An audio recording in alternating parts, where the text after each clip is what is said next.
कैलासवासी संतोष देशमुख यांची झालेली अमानवीय हत्या व बौद्धवासी सोमनाथ सूर्यवंशी यांचा पोलीस मारहाणीत झालेला मृत्यू ह्या दोन्ही कुटुंबियांना न्याय मिळण्याच्या उद्देशानं उद्या धाराशिव या ठिकाणी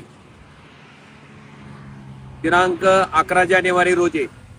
सकाळी 10 वाजता जिजामाता चौक या ठिकाणाहून मोर्चाचं आयोजन केलेलं आहे। या मोर्चामध्ये सर्व पक्षातील मंडळींनी सर्व सामान्य धाराशिवकरांनी सहभाग नोंदवावा व देशमुख कुटुंबीय व सूर्यवंशी कुटुंबीय या दोन्ही कुटुंबांना न्याय मिळण्याच्या उद्देशानं प्रचंड मोठ्या प्रमाणात आपण या मोर्चात सहभागी व्हावं ही कळकळीची नम्र विनंती मी आपला सर्वांना करतो।